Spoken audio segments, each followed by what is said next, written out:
छोटा सा देश भारत से उलझकर पड़ गया बड़े संकट में। मालदीव को पड़ सकते हैं खाने के लाले। अगर मालदीव अब भी नहीं संभला तो हो जाएगा पाई पाई का मोहताज।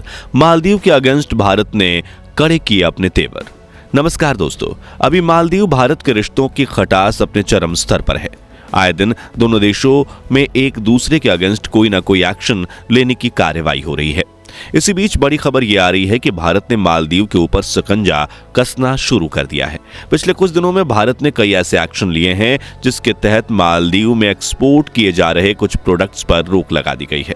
इसी के साथ भारत के कई प्रोजेक्ट्स भी मालदीव में जो सेटअप होने थे उन्हें दूसरे देशों में शिफ्ट किया जा रहा है। तो क्या है पूरा मामला, आइए इस वीडियो के माध्यम से जानते हैं। वीडियो में आगे बढ़ने से पहले आप हमारे चैनल को सब्सक्राइब अवश्य कर लें ताकि ऐसी इंफॉर्मेटिव वीडियोस आपको समय पर मिलती रहे। तो चलिए शुरू करते हैं। दोस्तों, मालदीव की चीन से बढ़ती नजदीकी उसे न सिर्फ भारत से दूर कर रही है बल्कि वो अपनी तरक्की से भी दूर होता दिख रहा है। जी हां, जिस हिसाब से भारत ने उसके गलत फैसलों के जवाब में अपने प्रोजेक्ट्स को दूसरे देशों में शिफ्ट किया है, उसका रिजल्ट मालदीव पर भारी पड़ेगा। जैसा कि आप सभी जानते हैं कि भारत की एक बड़ी कंपनी ताज एक्सोटिका रिजॉर्ट्स के प्रोजेक्ट्स के तहत वहां फ्लोटिंग सोलर पार्क का सेटअप होना था, जिसे अब भारत ने यूएई, फ्रांस और ऑस्ट्रेलिया जैसे बड़े देशों में शिफ्ट करने का प्लान बना लिया है। वहीं भारत के कुछ और प्रोजेक्ट्स जो मालदीव में ही सेटअप होना था, अब खबर ये आ रही है कि उसे श्रीलंका और नेपाल में शिफ्ट किया जा रहा है। श्रीलंका में तो भारत ने ऑलरेडी मालदीव में शुरू होने वाले अपने प्रोजेक्ट एलपीजी गैस को श्रीलंका में शिफ्ट करने का प्लान बना लिया है। एक साथ इतने बड़े प्रोजेक्ट्स को गंवाकर मालदीव अपने देश और देश की इकोनॉमी को कितना पीछे ले जाने वाला है, इसका अंदाजा उसे अभी नहीं लग रहा है। उसे यह समझना चाहिए कि मालदीव एक छोटा सा देश है जिसे भारत से आटा, दाल, दूध, चावल सहित कई सारे फूड प्रोडक्ट्स इंपोर्ट करने होते हैं। ऐसे में अगर भारत पूरी तरह से इन फूड प्रोडक्ट्स के एक्सपोर्ट पर रोक लगा दे तो मालदीव का बेड़ा गर्क हो जाएगा। चलिए अब ये जानते हैं कि भारत ने कौन सा डिसीजन लिया है जिससे मालदीव की मुश्किलें बढ़ने वाली है। पुणे एलपीजी को किया शिफ्ट।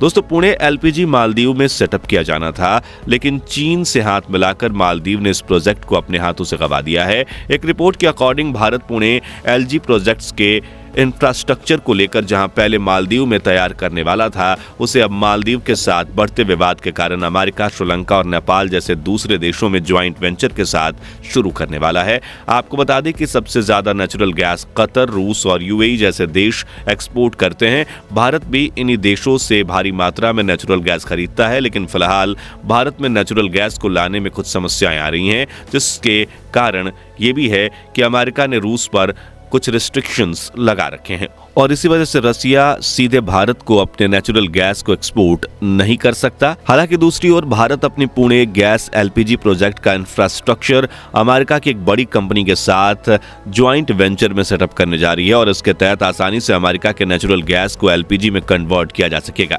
इससे भारत को एक बड़े लेवल पर फायदा भी होगा। वहीं कुछ दिनों पहले भी भारत ने यह तय किया था कि वो पुणे एलपीजी के इंफ्रास्ट्रक्चर को श्रीलंका में सेटअप करने वाला है और अब खबर आ रही है कि वो इस प्रोजेक्ट को श्रीलंका में अच्छे खासे इन्वेस्टमेंट के साथ एक बड़े लेवल पर करने वाला है, क्योंकि वहां एलपीजी की डिमांड अधिक है।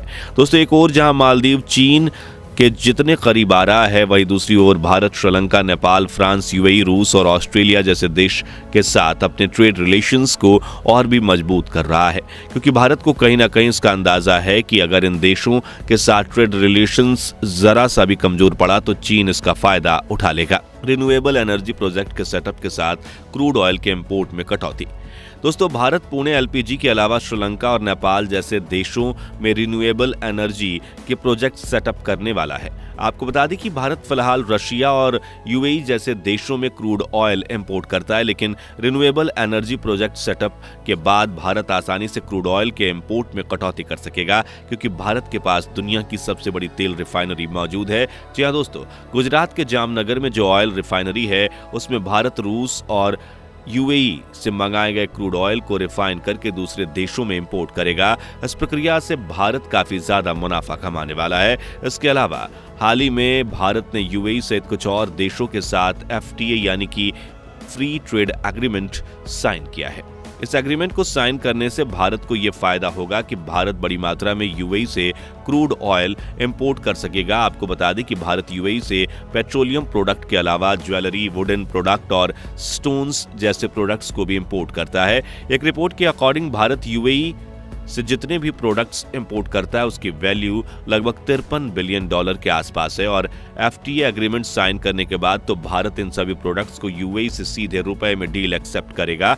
इससे फायदा ये होगा कि भारत की विदेशी मुद्रा बची रहेगी और उस विदेशी मुद्रा का इस्तेमाल भारत अन्य देशों के साथ बायलैटरल ट्रेड के लिए कर सकेगा। दोस्तों, बायलैटरल ट्रेड से जुड़ी खबर भी हाल ही में मिली है। दरअसल जब UAE के प्रेसिडेंट गुजरात के एक समिट में आए हुए थे, तब इस समिट में UAE के प्रेसिडेंट ने भारत के साथ बायलैटरल ट्रेड को अपने ओर बढ़ाने की बात की और UAE के साथ भारत के ट्रेड रिलेशंस पहले के मुकाबले और भी बढ़ गए हैं। आपको बता दें कि पिछले साल ही भारत से UAE के होने वाले एक्सपोर्ट्स की वैल्यू $32 बिलियन के आसपास थी, जिसे UAE अब और बढ़ाना चाह रहा है। कुल मिलाकर भारत दुनिया के बड़े बड़े देशों के साथ अपने ट्रेड रिलेशंस को मजबूती के साथ कायम कर रहा है। वहीं दूसरी ओर मालदीव ने चीन के साथ हाथ मिलाकर अपनी मूर्खता का परिचय दिया है। पहले से ही भारत के विरोधी माने जाने वाले मालदीव के राष्ट्रपति मोहम्मद मोइजू ने राष्ट्रपति बनने के बाद ये तो साबित कर दिया कि वो भारत विरोधी हैं। जी हाँ दोस्तों, मालदीव के राष्ट्रपति बनने के ठीक बाद उन्होंने मालदीव से भारतीय सेना को निकाल जाने का आदेश दिया। हालांकि भारत के अगेंस्ट मालदीव ने सबसे बड़े एक्शन के अकॉर्डिंग चीन के साथ 20 एग्रीमेंट को साइन कर लिया है। दोस्तों, आपको बता दें कि ये सारे एग्रीमेंट भारत और मालदीव के रिलेशन को पूरी तरह से खत्म कर सकते हैं। जी हाँ, चीन के साथ हुए मालदीव के ये 20 एग्रीमेंट्स भारत को रास नहीं आ रहा है और यही कारण है कि भारत लगातार मालदीव के अगेंस्ट स्ट्रिक्ट एक्शन लेता जा रहा है। एक खबर यह भी है कि भारत लक्षद्वीप को टूरिस्ट सेक्टर बनाकर मालदीव को उसकी औकात दिखाने वाला है, क्योंकि जिस तरह भारत के प्रधानमंत्री मोदी के लक्षद्वीप के दौरे के बाद से मालदीव के बड़े लीडर्स ने इंडिसेंट कमेंट्स किए थे, भारत उसे भूल नहीं सकता। अब देखना यह है कि क्या वाकई लक्षद्वीप को टूरिस्ट सेक्टर बनाया जाता है और अगर बनता है तो फिलहाल भारत के कितने डिसीजन से मालदीव को एक चोट लगेगी। एक बात तो समझ में आ गई है कि भारत अब उसे उसकी गलतियों के लिए बख्शने वाला नहीं है।